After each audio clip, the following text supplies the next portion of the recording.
നമസ്കാരം. Out of ഫോക്സിലേക്ക് സ്വാഗതം. നമ്മളിന്ന് ആദ്യം സംസാരിക്കുന്ന വിഷയം പി.വി. അൻവർ. CPIM-നോട് കല്ലഹിച്ചിറങ്ങിപ്പോയ പി.വി. അൻവർ ഇന്നലെ മഞ്ചേരിയിൽ ഒരു വലിയ രാഷ്ട്രീയ പ്രഖ്യാപനം നടത്തുന്നത് കണ്ടു. ഒരു രാഷ്ട്രീയ പാർട്ടി പേരോ അല്ലെങ്കിൽ രാഷ്ട്രീയ പാർട്ടി എന്ന പദ്ധതിയോ അദ്ദേഹം പ്രഖ്യാപിച്ചില്ലെങ്കിൽ കൂടി ഒരു സാമൂഹ്യ മുന്നേറ്റം എന്ന നിലയ്ക്ക് democratic movement of India DMK of Kerala DMK എന്ന പേരിലൊരു പുതിയ സാമൂഹ്യ കൂട്ടായ്മ അദ്ദേഹം പ്രഖ്യാപിച്ചിരിക്കുന്നു. ഇന്നിപ്പോൾ സംസ്ഥാനം ഒട്ടാകെ എല്ലാവരെയും അതിലേക്ക് ക്ഷണിച്ചുകൊണ്ടുള്ള ചില ഫേസ്ബുക്ക് കുറിപ്പുകളുണ്ട്. ഇന്നലെ അതിൻ്റെ നയരേഖ അവിടെ വായിക്കപ്പെട്ടു. ആ നയരേഖയിൽ മലബാർ നേരിടുന്ന പ്രശ്നങ്ങളെക്കുറിച്ച്, മലപ്പുറം നേരിടുന്ന പ്രശ്നങ്ങളെക്കുറിച്ച്, ഒപ്പം കേരളത്തിലെ പൊതുവായ പ്രശ്നങ്ങളൊക്കെ തന്നെയും ഏറ്റെടുത്തുകൊണ്ട് അവയ്ക്ക് പരിഹാരമുണ്ടാക്കാൻ ഇടപെടുമെന്ന രാഷ്ട്രീയ മുദ്രാവാക്യമാണ് DMK എന്ന അൻവറിൻ്റെ പുതിയ സാമൂഹ്യ കൂട്ടായ്മ മുന്നോട്ട് വയ്ക്കുന്നത്. അപ്പം അൻവർ അതിന് വലിയ തോതിലുള്ള ആൾക്കൂട്ടത്തെ ഇന്നലെ കണ്ടു. അൻവറിൻ്റെ പരിപാടികളെല്ലാം വലിയ തോതിലുള്ള ജനസഞ്ചയം ഒഴുകി വരുന്നത് നമ്മൾ കാണുന്നുണ്ട്. അപ്പോൾ ഒരു രാഷ്ട്രീയ പാർട്ടിയായി പ്രത്യേകമായി പ്രവർത്തിക്കാൻ തീരുമാനിക്കുന്ന അൻവറിന് മുൻപിലുള്ള സാധ്യതകൾ എന്തൊക്കെയാണ്, അദ്ദേഹത്തിൻ്റെ വെല്ലുവിളികൾ എന്തൊക്കെയാണ്, ആ വിഷയം സംസാരിക്കാമെന്നാണ് നമ്മൾ ആദ്യം വിചാരിക്കുന്നത്. ദിവസം ഇപ്പം അൻവർ ഒരു സ്വതന്ത്ര രാഷ്ട്രീയ സംഘമായി മുന്നോട്ട് പോകാനുള്ള തീരുമാനം എടുത്തിരിക്കുകയാണ്. അപ്പോൾ അതിൻ്റെ ഒരു പോസിബിലിറ്റീസ് എന്തൊക്കെയാണ്? ഇപ്പോൾ അൻവർ ഇപ്പോൾ ഉണ്ടാക്കിയിരിക്കുന്ന പാർട്ടി എന്താണ്? DMK, democratic movement of Kerala. അദ്ദേഹം ഒരു രാഷ്ട്രീയ പാർട്ടിയല്ല, ഒരു സാമൂഹ്യ പ്രസ്ഥാനമാണെന്നാണ് പറയുന്നത്. അതെനിക്ക് തോന്നുന്നത് രാഷ്ട്രീയ പാർട്ടി തന്നെയാണ് അദ്ദേഹത്തിൻ്റെ ഡെസ്റ്റിനേഷൻ. പക്ഷേ ഇപ്പം ഒരു രാഷ്ട്രീയ പാർട്ടി ഉണ്ടാക്കി അതിൽ ചേർന്നാൽ ഈ ഡിഫെക്ഷൻ ലോ എങ്ങനെയാണ് അതിനെ ബാധിക്കുക എന്നതിനെക്കുറിച്ചുള്ള ഒരു നിയമപരമായിട്ടുള്ള ഒരു കൃത്യത വരാനുണ്ട്. അത് കൂടെ കണക്കിലെടുത്തുകൊണ്ടാണ് ഇപ്പോൾ അത് രാഷ്ട്രീയ പാർട്ടി ആക്കാത്തതെന്നാണ് ഞാൻ മനസ്സിലാക്കുന്നത്. അപ്പോൾ അദ്ദേഹം അതിലേക്ക് തന്നെയാണ് പോകുന്നത്. എനിക്ക് തോന്നുന്നു ഒരു പക്ഷേ അദ്ദേഹത്തിന് ഈ പറയുന്ന DMK, യഥാർത്ഥ DMK ഉണ്ടല്ലോ, ദ്രാവിഡ മുന്നേറ്റ കഴകം, അതിൻ്റെ ഒരു യൂണിറ്റ് കേരളത്തിലേക്ക് ഇടാനുള്ള പ്ലാൻ ഉണ്ടായിരുന്നോ എന്ന് ഞാൻ സംശയിക്കുകയാണ്. അങ്ങനെ കാരണം വെച്ചാൽ അവിടെ പങ്കെടുത്ത ആളുകൾ ധരിച്ചിരിക്കുന്ന ടീഷർട്ട്, ഉപയോഗിച്ചിരുന്ന കൊടി, അതൊക്കെ DMK-യുടെ കളറാണ്. അപ്പോൾ ടീഷർട്ടൊന്നും വളരെ പെട്ടെന്ന് പ്രിപ്പയർ ചെയ്ത് കൊണ്ടുവരാൻ പറ്റില്ലല്ലോ. അപ്പോൾ ആ ഒരു പ്ലാൻ വർക്കൗട്ട് ചെയ്യാത്തതാണോ എന്നും ഒരു സംശയമുണ്ട്. എനിവേ അദ്ദേഹം ഒരു മൂവ്മെൻറ്റായിട്ട് മുന്നോട്ട് വന്നിരിക്കുകയാണ്. അതെന്താണത്, പിന്നെ കേരളത്തിൽ ഏത് നിലയ്ക്ക് ചലനങ്ങൾ ഉണ്ടാക്കുമെന്നൊക്കെ കാത്തിരുന്ന് കാണണം. പക്ഷേ അദ്ദേഹം നിഷാദ് പറഞ്ഞ പോലെ അവിടെ ഉന്നയിച്ചിരിക്കുന്ന വിഷയങ്ങൾ അത് വളരെ പ്രധാനപ്പെട്ട കാര്യങ്ങളാണ്. ഇപ്പോൾ കേരളത്തിൽ ഇപ്പോൾ ഇദ്ദേഹം കുറച്ച് ദിവസങ്ങളായിട്ട് കാര്യമായിട്ട് പറയുന്നൊരു കാര്യമാണ് നെക്സസ് എന്ന് പറയുന്ന സംഗതി. ഈ എല്ലാ രാഷ്ട്രീയ പാർട്ടി നേതാക്കന്മാർക്കിടയിലും നമ്മൾ കാണാത്ത ബന്ധങ്ങൾ, ഞാൻ മുമ്പ് പറഞ്ഞു, ഈ തുരങ്ക സൗഹൃദങ്ങൾ പല നിലക്കുണ്ട്. അങ്ങനെ പ്രധാനപ്പെട്ട വിഷയങ്ങളിലെല്ലാം ഇവരൊത്തുചേരുകയാണ്, പ്രധാനപ്പെട്ട കേസുകളിൽ ഇവരൊത്തുചേരുകയാണ്. അപ്പോൾ അതുകൊണ്ട് ജനങ്ങളുടെ പ്രശ്നങ്ങൾ, യഥാർത്ഥ പ്രശ്നങ്ങൾ രാഷ്ട്രീയ പാർട്ടികൾ ഏറ്റെടുക്കുന്നില്ല എന്നതാണ് ഇദ്ദേഹം ഉന്നയിക്കുന്ന പ്രധാനപ്പെട്ട ഒരു വിമർശനം. അപ്പോൾ അതിൽ അദ്ദേഹം മുന്നോട്ട് വെച്ചിട്ടുള്ള ആശയങ്ങൾ പലതും ഇരു മുന്നണികളിലെയും അണികൾ പങ്കുവെക്കുന്ന, എന്നാൽ പലപ്പോഴും അതാത് പാർട്ടികളിരിക്കെ പുറത്ത് പറയാൻ പറ്റാത്ത വിഷയങ്ങളാണ്. ഇപ്പോൾ പോലീസിങ്ങുമായി ബന്ധപ്പെട്ട കാര്യം, പോലീസിങ് ഇപ്പോൾ പിണറായി വിജയൻ അധികാരത്തിൽ വന്നതിന് ശേഷം ഉണ്ടായിട്ടുള്ള പോലീസിൻ്റെ ഇടപെടലുകൾ, അതിനെതിരായിട്ടുള്ള പ്രതിഷേധമുള്ള എത്രയോ അധികം ആളുകൾ, നമുക്ക് തന്നെ അറിയാവുന്ന ആളുകൾ ഇടതുപക്ഷത്തുണ്ട്, CPM-ലുണ്ട്. CPM-ന് വേണ്ടിയിട്ട് പ്രചാരണങ്ങൾ, ഇപ്പം സാമൂഹ്യ മാധ്യമങ്ങൾ എഴുതുന്നവരാണെങ്കിലും അല്ലാതെ നിനക്ക് ടെലിവിഷൻ ചർച്ചകളിൽ പങ്കെടുക്കുന്ന ആളുകളാണെങ്കിലും പിണറായി വിജയൻ്റെ പോലീസ് നയം വൻ ഫ്ലോപ്പാണ് എന്ന് സത്യസന്ധമായി വിചാരിക്കുന്ന ആളുകളുണ്ട്. അത് പുറത്തേക്ക് പറയാൻ അവർക്ക് പറ്റില്ല. അങ്ങനെ വിചാരിക്കുന്ന, ആ ആശയം പങ്കുവെക്കുന്ന സാധാരണക്കാർ ഇടതുപക്ഷത്തുണ്ട്. അപ്പോൾ അവരെ അദ്ദേഹത്തിന് ആകർഷിക്കാൻ കഴിയും. എനിക്ക് തോന്നുന്നു അവിടെ അദ്ദേഹത്തിൻ്റെ പ്രസംഗം കേൾക്കാൻ വന്നവരിൽ ആ ആളുകളുമുണ്ട്. ആ ഇടതുപക്ഷത്തിൻ്റെ പോലീസിങ്ങിന് ഇരകളായിട്ടുള്ള മനുഷ്യരുണ്ട്. മലപ്പുറം ജയിലിൽ സവിശേഷമായിട്ടതുണ്ട്. അതിൽ നല്ലൊരു ശതമാനം ഇടതുപക്ഷക്കാർ തന്നെയാണ്, അതുകൂടെ മനസ്സിലാക്കണം. അപ്പോൾ അതാണ് അദ്ദേഹം ഉന്നയിച്ച പ്രധാനപ്പെട്ട ഒരു വിഷയം. പിന്നെ അദ്ദേഹം തുടക്കം മുതൽ പറയുന്നൊരു കാര്യമുണ്ട്, ഈ പറയുന്ന ഹൈ റേഞ്ച് മേഖല, മലയോര മേഖലയിലുള്ള ആളുകൾ എന്ന് പറയുമ്പോൾ നല്ലൊരു ശതമാനം കർഷകരാണ്. അവരനുഭവിക്കുന്ന പ്രശ്നം, ഈ ആനിമൽ മാൻ കോൺഫ്ലിക്റ്റ് എന്ന് നമ്മൾ പറയുന്ന സംഗതി, ലളിതമായിട്ട് പറഞ്ഞാലും സന്ധ്യയായാൽ പുറത്തേക്ക് ഇറങ്ങാൻ പറ്റില്ല എന്നുള്ള അവസ്ഥ വന്നിരിക്കുന്നു. അപ്പോൾ പന്നിക്കൂട്ടങ്ങളിൽ, പന്നി ആക്രമിക്കുന്നുണ്ടല്ലോ, ബൈക്ക് എടുത്ത് പോകുമ്പോൾ പന്നി ഇടിച്ചിട്ട് മരിച്ച എത്രയധികം ആളുകളുണ്ട്. അപ്പോൾ അത് കേരളത്തിലെ 60 മണ്ഡലങ്ങളിൽ ആ പ്രശ്നമുണ്ടെന്നാണ് അൻവർ പറയുന്നത്. ശരിയുമായിരിക്കും. അതും കേരളത്തിലെ മുഖ്യധാര രാഷ്ട്രീയ പാർട്ടികൾ ഗൗരവത്തിലെടുക്കുന്നില്ല. അപ്പോൾ കിഫ എന്ന് പറഞ്ഞിട്ടൊരു സംഘടനയുണ്ട് കർഷകരുടെ, അവരുടെ ഫേസ്ബുക്കിൽ പേജ് പോയി നോക്കിയാൽ നിഷാദിന് ഇതിൻ്റെ ഇഷ്ടം പോലെ ഡാറ്റ കിട്ടും. ഈ എങ്ങനെയാണ് മലയോര മേഖലയിലെ കർഷകർ അവരനുഭവിച്ചുകൊണ്ടിരിക്കുന്ന പ്രശ്നങ്ങളെന്താണ്. അൻവർ നന്നായിട്ട് അറിയാം, കാരണം അദ്ദേഹത്തിൻ്റെ മണ്ഡലം ഈ പ്രശ്നം നന്നായി നിലനിൽക്കുന്ന സ്ഥലം കൂടിയാണ്. അത് നല്ലൊരു ശതമാനം വനമേഖലയാണ് നിലമ്പൂർ മണ്ഡലത്തിൻ്റെ. അപ്പോൾ ആ പ്രശ്നം അൻവർ കാര്യമായിട്ട് ഉന്നയിക്കുന്നുണ്ട്. പിന്നെ അദ്ദേഹം ഉന്നയിച്ച പ്രധാനപ്പെട്ട ഒരു കാര്യം, ഈ മലപ്പുറത്ത് പോലീസിങ്ങിനെ കുറിച്ച് നമ്മൾ പറഞ്ഞില്ലേ, മലപ്പുറത്ത് പോലീസിങ്ങിനെ പോലെ തന്നെ വിചിത്രമായൊരു സംഗതിയാണ് മലപ്പുറത്തെ ഗവേണൻസ്. മലപ്പുറത്ത് മാത്രമല്ല, മലബാർ മേഖലയിൽ തന്നെ എങ്ങനെയാണ് ഗവേണൻസ് വർക്ക് ചെയ്യുന്നത്, ഗവൺമെൻറ്റിൻ്റെ മെക്കാനിസം എങ്ങനെയാണ് വർക്ക് ചെയ്യുന്നത് മനസ്സിലാവും. ഒരു രസകരമായ ഒരു ഒട്ടനവധി ഉദാഹരണം നമുക്ക് കിട്ടാൻ പറ്റും. ഇപ്പോൾ എൻ്റെ നാട്ടിൽ നാദാപുരത്ത് ഗവൺമെൻറ് കോളേജ് അനുവദിക്കുന്നുണ്ട്. കഴിഞ്ഞ ഉമ്മൻചാണ്ടി ഗവൺമെൻറ്റാണെന്ന് എൻ്റെ ഓർമ്മ. Government college അനുവദിക്കുകയാണ്. അപ്പോൾ ആ ഗവൺമെൻറ് കോളേജ് സ്ഥാപിക്കാൻ വേണ്ടിയിട്ട് സ്ഥലം വേണമല്ലോ. അപ്പോൾ ആരാ സ്ഥലം എടുക്കുന്നത്? നാട്ടുകാർ പിരിവെടുത്തിട്ടാണ് ഗവൺമെൻറ് കോളേജിന് സ്ഥലം കണ്ടെത്തുന്നത്. അതേ സമയത്ത് തന്നെ തിരുവനന്തപുരത്ത് NSS കോളേജിന്, NS മാനേജ്മെൻറ്റ് കീഴിലൊരു കോളേജിന് സർക്കാർ ഭൂമി പതിച്ചു കൊടുക്കുന്നുണ്ട്. ഇതാണ് കേരളത്തിലെ വളരെ വിചിത്രമായ ഒരു സ്റ്റൈൽ ഓഫ് ഗവേണൻസ് എന്ന് പറയുന്നത്. അവിടെ സ്വകാര്യ സ്ഥാപനങ്ങൾക്ക് സർക്കാർ ഭൂമി, തെക്കൻ കേരളത്തിൽ സ്വകാര്യ സ്ഥാപനങ്ങൾക്ക് സർക്കാർ ഭൂമി പതിച്ചു കൊടുക്കുകയാണെങ്കിൽ മലബാറിൽ സർക്കാർ സംരംഭങ്ങൾ നാട്ടുകാർ പിരിവെടുത്ത് നടത്തുകയാണെന്നൊരു വിചിത്രമായ കാര്യം ഇവിടെ ഉണ്ട്. കുറച്ച് വർഷങ്ങൾക്ക് മുമ്പ് അത് ഉമ്മൻചാണ്ടി സർക്കാരിൻ്റെ കാലത്ത് തന്നെയാണ് മഞ്ചേരി മെഡിക്കൽ കോളേജ് പ്രഖ്യാപിക്കപ്പെടുന്നത്. അപ്പോൾ അതിൻ്റെ പുതിയ ബ്ലോക്ക് നിർമ്മിക്കണം. ബ്ലോക്ക് നിർമ്മിക്കാൻ എങ്ങനെയാണ് ബ്ലോക്ക് നിർമ്മിച്ചെന്നറിയാം നിഷാദെ? പാണക്കാട് തങ്ങൾ ആഹ്വാനം നടത്തുകയാണ്. സകല പള്ളികളിലും പിരിവ് നടക്കുന്നു, വെള്ളിയാഴ്ചകൾ പിരിവ് നടക്കുന്നു. എന്നിട്ട് ഈ പുതിയ ബ്ലോക്ക്, മഞ്ചേരി മെഡിക്കൽ കോളേജിന് വേണ്ടിയുള്ള ബ്ലോക്ക് നിർമ്മാണത്തിന് വേണ്ടിയുള്ള പണം അങ്ങനെ കണ്ടെത്തുന്നു. അതിൻ്റെ കൈമാറ്റം വലിയ ചടങ്ങായിട്ട് നടക്കുന്നു. മലയാള മനോരമ എഡിറ്റോറിയൽ എഴുതുന്നു, മഹത്തായ മഞ്ചേരി മാതൃക എന്ന് പറഞ്ഞിട്ട് എഡിറ്റോറിയൽ എഴുതുന്നു. എന്താണ് ഈ മഞ്ചേരി മാതൃക? ഒരു സർക്കാർ പ്രോജക്റ്റിന് വേണ്ടിയിട്ട് നാട്ടുകാർ പിരിവെടുത്തിട്ട് സംവിധാനം ഉണ്ടാക്കുക. ഇത് ഇവിടുത്തെ ഒരു സ്ഥിരം പരിപാടിയാണ്. കഴിഞ്ഞ കോവിഡ് കാലത്ത് ഓർമ്മയുണ്ടോ? അവിടെ ഈ കോവിഡിൻ്റെ സമയത്ത് അവിടുത്തെ മലപ്പുറത്തെ സർക്കാർ ആശുപത്രികളിൽ ഉപകരണങ്ങളില്ല. കളക്ടർ എന്താ ചെയ്യുന്നത്? ഈ ഉപകരണങ്ങളുടെ ലിസ്റ്റ്, ഇന്ന ഉപകരണങ്ങൾ, അതിൻ്റെ ക്വാണ്ടിറ്റി, എത്ര എണ്ണം വേണം, അതിൻ്റെ ഒരു ലിസ്റ്റ്, അതിന് വരുന്ന കോസ്റ്റ്, ഇത് ഒരു ഷീറ്റ് തയ്യാറാക്കിയിട്ട് പാണക്കാട്ടേക്ക് പോവുകയാണ്. എന്തിനു വേണ്ടിയാണ്? പിരിവ് നടത്തണം. അപ്പോൾ നമ്മളത് വാർത്ത ചെയ്തു, സാമൂഹ്യ മാധ്യമങ്ങൾ വലിയ വിഷയമായി. പിന്നെ അതിൽ നിന്ന് കളക്ടർ തന്നെ പിൻവാങ്ങുന്നതാണ് കാണുന്നത്. അപ്പം മലബാർ സ്റ്റൈൽ ഓഫ് ഗവേണൻസ് എന്ന് പറഞ്ഞ സംഭവം, മലപ്പുറം സ്റ്റൈൽ ഓഫ് പോലീസിംഗ് ഉള്ളതുപോലെ തന്നെ മലബാർ സ്റ്റൈൽ ഓഫ് ഗവേണൻസ് ഇവിടെയുണ്ട്. നാട്ടുകാരിൽ നിന്ന് പിരിവ് നടത്തിയിട്ട് സർക്കാർ പദ്ധതികൾ നടപ്പിലാക്കുക എന്ന് പറയുന്നത്. പിന്നെ അദ്ദേഹം പറഞ്ഞൊരു കാര്യമുണ്ട്, ഇവിടുത്തെ ഈ റവന്യൂ ഇൻസ്റ്റിറ്റ്യൂഷൻ എന്ന് പറഞ്ഞിട്ടുണ്ടെങ്കിൽ, ഇപ്പോൾ ആലപ്പുഴ ജില്ലയിൽ 6 താലൂക്കുകളുള്ളപ്പോൾ അതിൻ്റെ എത്രയോ അധികം ജനസംഖ്യയുള്ള കണ്ണൂരും കോഴിക്കോടും മലപ്പുറവും അത്രയും താലൂക്കുകളില്ല. താലൂക്കുകളുടെ എണ്ണം എടുത്തു കഴിഞ്ഞിട്ടുണ്ടെങ്കിൽ, ജില്ലകളുടെ എണ്ണം എടുത്തു കഴിഞ്ഞിട്ടുണ്ടെങ്കിൽ ഈ പ്രദേശത്തെ ജനസംഖ്യാനുപാതത്തിലല്ല ഉള്ളത്. ഞാൻ മുമ്പ് ഒരു ഔട്ട് ഓഫ് ഫോക്കസിൽ പറഞ്ഞ കാര്യമുണ്ട്. ഈ ആലപ്പുഴ ജില്ലയുടെ വലുപ്പം ഉണ്ടായിരുന്നു തളിപ്പറമ്പ് താലൂക്കിന്.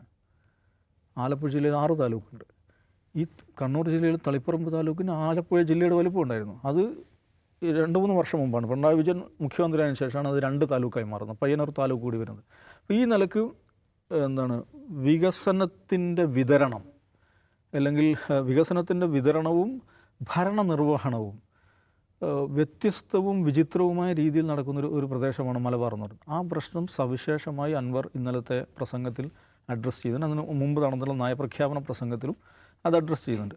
അപ്പം നമ്മുടെ പരമ്പരാഗത രാഷ്ട്രീയ പാർട്ടികൾ സജീവമായി അഭിമുഖീകരിച്ചിട്ടില്ലാത്ത വിഷയങ്ങൾ അദ്ദേഹം മുന്നോട്ട് വെക്കുന്നുണ്ട്. അതിന് ടേക്കേഴ്സ് ഉണ്ടാവുക എന്നുള്ളതാണ്. ഇനി അത് എങ്ങനെയാണെന്ന് ചോദിച്ചിട്ടുണ്ടെങ്കിൽ, അൻവറിൻ്റെ ഒരു സംഘാടനം എങ്ങനെയാണ്, ഈ പാർട്ടി സംഘടന എന്ന് പറയുന്നത്, അത് വിചാരിക്കുന്ന ആശയം മാത്രം ഉണ്ടായിട്ട് കാര്യമില്ല. അത് അങ്ങേയറ്റം ആയാസമുള്ളൊരു സംഗതിയാണ്. അതെത്രത്തോളം നടക്കും എന്നുള്ളത് കാത്തിരുന്ന് കാണണം. എനിവേ, ഒരു രാഷ്ട്രീയ പാർട്ടിക്ക് പ്രവർത്തിക്കാൻ ആവശ്യമായിട്ടുള്ള ഒരു പരിസരം അൻവർ ഒരുക്കിയിട്ടുണ്ട്. ഇതൊരു DMK പോലെ ഒരു വലിയ പ്രസ്ഥാനമാകുമോ, അല്ല ഒരു അൻവർ മുന്നേറ്റ കളകം ആയി ഈ നിലമ്പൂരും പരിസരത്തും ചുരുങ്ങുമെന്നൊക്കെ ഉള്ളത് ഇനിയുള്ള കാലം തെളിയിക്കണം. യെസ്, അജിംസ്, സത്യത്തിൽ അൻവർ ഇറങ്ങി വരുന്ന ഒരു ഷോർട്ട് ടേം സ്വഭാവമുള്ള ഒരു കോസിനെ മുൻനിർത്തിക്കൊണ്ടാണ്. അതായത് ഒരു സർക്കാരിൻ്റെ ഭരണപരമായ ചില പ്രശ്നങ്ങളുള്ള വിയോജിപ്പ് രേഖപ്പെടുത്തിയാണ് അദ്ദേഹം ഇറങ്ങി വരുന്നത്. പിന്നെ ഒരു മൂവ്മെൻറ്റ് സൃഷ്ടിക്കുമ്പോൾ അദ്ദേഹം അതിന് വിശാലമായ കാരണങ്ങളെ കൂടി അവതരിപ്പിക്കുകയും ചെയ്യുന്നുണ്ട്. സത്യത്തിൽ അൻവറിന് മുന്നോട്ട് പോകാൻ എന്തുമാത്രം കഴിയും? ഈ പ്രശ്നങ്ങൾ ഭരണപരമായ പ്രശ്നങ്ങളാണ്. അത് അവസാനിക്കുന്നതോടെ അൻവറിൻ്റെ കോസ് അവസാനിക്കുമോ, അതോ ഇപ്പം നേരത്തെ ദൗസായി പറഞ്ഞ പോലെ മലബാറിൻ്റെ, കേരളത്തിൻ്റെ ദീർഘദൂര സ്വഭാവമുള്ള പ്രശ്നങ്ങളുണ്ട്, അതിൻ്റെ കൂടെ പതാകവാഹകനായിട്ട് അൻവർ അംഗീകരിക്കപ്പെട്ടേക്കോ ജനങ്ങൾക്കിടയിൽ? ഈ ഇറങ്ങി വന്ന് പാർട്ടി ഉണ്ടാക്കുക, അങ്ങനെ സക്സസ്ഫുൾ ആയിട്ടുള്ള മാതൃകളുമുണ്ട്, പരാജയപ്പെട്ട മാതൃകളുമുണ്ട്. ഇപ്പോൾ ഇറങ്ങി വന്ന് പാർട്ടി ഉണ്ടാക്കിയിട്ട് ഏറ്റവും സക്സസ്ഫുൾ മാതൃക തൃണമൂൽ കോൺഗ്രസ് നേതാവ് മമതാ ബാനർജിയാണ്. അതെന്തുകൊണ്ട് സാധിച്ചു? അതുപോലെ അതേപോലെ തന്നെ നേതൃശേഷിയും രാഷ്ട്രീയ അനുഭവ സമ്പത്തുമുള്ള എം.വി. രാഘവനും കെ.ആർ. ഗൗരിയമ്മയ്ക്ക് സാധിച്ചുമില്ല. അങ്ങനെ ഒരുപാട് ഉദാഹരണങ്ങളുണ്ടല്ലോ. അപ്പോൾ ഇറങ്ങി വന്ന് പാർട്ടി രൂപീകരിക്കുന്ന ഒരാൾ കേരളത്തിൽ പോപ്പുലർ ആവും, അദ്ദേഹത്തിന് ജനപിന്തുണ കിട്ടുമെന്ന് ചോദിച്ചാൽ അൻവർ ഇപ്പോൾ ഇറങ്ങി വന്നത് ഏതെങ്കിലും CPM സൈദ്ധാന്തിക പ്രശ്നത്തിൻ്റെ പേരിലല്ല. അപ്പോൾ എം.വി. രാഘവൻ ഒരു ബദൽ രേഖ അവതരിപ്പിച്ചാണ് പുറത്തു വന്നത്. ആ ബദൽ രേഖ ഒരു സൈദ്ധാന്തിക പ്രശ്നത്തിൽ ഊന്നിയുള്ളതാണ്. കെ.ആർ. ഗൗരിയമ്മയും പാർട്ടിയുമായുള്ള ആഭ്യന്തര കലഹങ്ങൾ, വ്യക്തിപരമായ ആഭ്യന്തര കലഹങ്ങളെ ഇറങ്ങി വന്ന ആളാണ്. അൻവറെ സംബന്ധിച്ച് അൻവർ ചില പൊതു വിഷയങ്ങൾ മുൻനിർത്തിയാണ് ഇറങ്ങി വരുന്നത്. അദ്ദേഹത്തിൻ്റെ പേഴ്സണലായിട്ടുള്ള എന്തെങ്കിലും കാര്യത്തിന് വേണ്ടിയല്ല. അദ്ദേഹത്തെ ഏതെങ്കിലും തരത്തിൽ അദ്ദേഹത്തെ പാർട്ടി ദ്രോഹിച്ചോ പാർട്ടി മാറ്റി നിർത്തിയോ അല്ലെങ്കിൽ പാർട്ടിയിൽ അദ്ദേഹത്തിന് അധിക്ഷേപം നേടിയുണ്ടോ എന്നുള്ളതല്ല. ഒരു ഭരണ സംവിധാനത്തിൽ അദ്ദേഹത്തിന് നേരിടേണ്ടി വന്ന തിരിച്ചടികൾ അത് വ്യക്തിപരമല്ല, പൊതു താല്പര്യം മുൻനിർത്തിയുള്ള തിരിച്ചടികളാണ്. ആ തിരിച്ചടികളിൽ ഇറങ്ങി വരുന്ന ഒരാൾ. അപ്പോൾ അൻവർ ഇപ്പോൾ ഈ DMK എന്ന ഒരു മൂവ്മെൻറ്റ് പ്രഖ്യാപിച്ചതിന് ശേഷം ഞാൻ ഈ സാമൂഹിക മാധ്യമങ്ങളിൽ അദ്ദേഹത്തിൻ്റെ ആ പാർട്ടിയോടുള്ള CPMനോട് ചേർന്ന് നിൽക്കുന്നവരുടെ പ്രതികരണങ്ങളോട് ഇപ്പോൾ പരിഹാസമാണ്. പല രീതിയിൽ ഇപ്പോൾ അൻവറിനെ കരുണാനിധിയുടെ പോലെയുള്ള ഔട്ട്ഫിറ്റൊക്കെ ഇടിച്ച് കറുത്ത കണ്ണടയൊക്കെ വെച്ചിട്ട് പരിഹസിക്കുക, അങ്ങനെ ഉള്ള പരിഹാസമാണ്. പക്ഷേ ആ പരിഹാസം അസ്ഥാനത്താണ് എന്നാണ് എനിക്ക് തോന്നുന്നത്. അതിൻ്റെ ഒരു കാരണം അൻവറിൻ്റെ പോപ്പുലാരിറ്റി എന്ന് പറഞ്ഞാൽ അൻവർ സാധാരണക്കാർ അനുഭവിക്കുന്ന പ്രശ്നങ്ങൾ, സാധാരണക്കാർക്ക് വരാൻ പോകുന്ന പ്രശ്നങ്ങളല്ല, നിലവിൽ അനുഭവിക്കുന്ന പ്രശ്നങ്ങളെ പോയിൻ്റ് ഔട്ട് ചെയ്യുകയാണ് ചെയ്യുന്നത്. അൻവർ പറയുന്ന കാര്യങ്ങൾ അദ്ദേഹത്തിൻ്റെ ഭാഷാശുദ്ധിയോ പ്രസംഗപാഠവുമോ ഒക്കെ മാറ്റി നിർത്തിയാലും അദ്ദേഹം പറയുന്ന കാര്യങ്ങൾ കേൾക്കുന്ന ആൾക്ക് റിലേറ്റ് ആവും. ഇത് ശരിയാണല്ലോ എന്ന് തോന്നും. അതാണ് അൻവറിൻ്റെ ഏറ്റവും വലിയ മൂലധനം. അപ്പോൾ ഈ മൂലധനത്തെ എങ്ങനെ ഒരു പൊളിറ്റിക്കൽ ക്യാപിറ്റലാക്കി മാറ്റാമെന്നുള്ള പരീക്ഷണമാണ് നടത്തുന്നത്. അങ്ങനെ പരീക്ഷണം നടത്തുന്ന അനുഭവ സമ്പത്ത് അൻവറിനില്ല എന്നുള്ളതാണ് ഒരു പ്രശ്നം. അതിന് പറ്റിയ അനുഭവ സമ്പത്തില്ല, അതിന് പറ്റിയൊരു സ്ട്രാറ്റജി അദ്ദേഹത്തിന് മുമ്പിൽ ഉണ്ടായിരുന്നില്ല. കാരണം അദ്ദേഹം അപ്പോൾ സ്ട്രാറ്റജി തീരുമാനിക്കുകയാണ് ചെയ്യുന്നത്. മുഖ്യമന്ത്രിക്ക് പരാതി കൊടുക്കുന്നു, പരാതി കൊടുത്തിട്ട് ഇറങ്ങി വരുമ്പോൾ മാധ്യമങ്ങളോട് പ്രതികരിക്കാതെ പോകുന്നു. പാർട്ടി സെക്രട്ടറി പരാതി കൊടുക്കുന്നു, പാർട്ടി സെക്രട്ടറി പരാതി കൊടുത്ത് ഇറങ്ങി വരുമ്പോൾ മാധ്യമങ്ങളോട് വാചാലനാകുന്നു. പിറ്റേന്ന് മുഖ്യമന്ത്രി വാർത്താ സമ്മേളനം നടത്തുമ്പോൾ വൈകാരികമായി എന്ത് ചെയ്യുന്നു, വിട്ടു നിൽക്കുന്നു, പാർട്ടിയിൽ നിന്ന് വിട്ടു നിൽക്കാൻ തീരുമാനിക്കുന്നു, അല്ലെങ്കിൽ മുന്നണിയോട് അകന്നു നിൽക്കാൻ തീരുമാനിക്കുന്നു. അത് അപ്പോൾ ഉരുത്തിരിഞ്ഞു വരുന്ന സംഭവവികാസങ്ങളോട് പ്രതികരിച്ചുകൊണ്ട് അദ്ദേഹം സ്വയം സ്ട്രാറ്റജി രൂപീകരിക്കുകയാണ്. അവിടെ അൻവർ ഒറ്റയാനാണ്, അൻവറിന് ഉപദേശകരില്ല. അദ്ദേഹത്തിന് കൂടുതൽ അങ്ങനെ ഒരു പ്രസിദ്ധരായ ഉപദേശകരോ ഒന്നും അദ്ദേഹത്തിനില്ല. അദ്ദേഹം ഒറ്റയ്ക്കാണ് കാര്യങ്ങൾ തീരുമാനിക്കുന്നത്. അപ്പോൾ ഇപ്പോൾ അദ്ദേഹം പ്രഖ്യാപിക്കുന്ന ഈ മൂവ്മെൻറ്റ്, ഈ പ്രസ്ഥാനം പോലും ജനങ്ങൾക്ക് വേണ്ട കാര്യങ്ങളാണ് അദ്ദേഹം പറയുന്നത്. അതിൽ എനിക്ക് ഏറ്റവും തോന്നി, ദൗസഭേദ വിശദമായിട്ട് പറഞ്ഞു. അദ്ദേഹം പറഞ്ഞൊരു കാര്യമാണ് ഈ കോഴിക്കോട് മലപ്പുറം ജില്ലകളെ വിഭജിക്കണം എന്നാണ് അദ്ദേഹത്തിൻ്റെ ഒരു ആവശ്യം.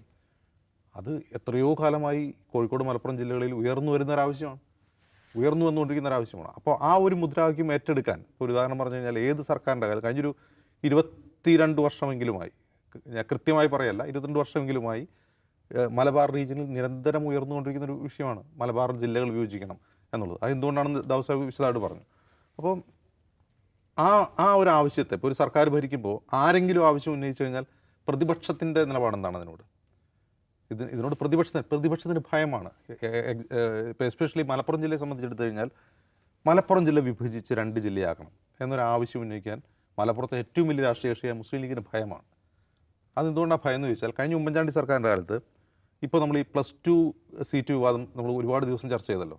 ഉമ്മൻചാണ്ടി സർക്കാരിൻ്റെ കാലത്ത് ഇതുപോലെ ഒരു +2 പ്രവേശന സമയത്ത് മലപ്പുറത്തെ കുറച്ച് എയ്ഡഡ് +2 സ്കൂളുകൾക്ക് കൂടുതൽ സീറ്റുകൾ അനുവദിച്ചു.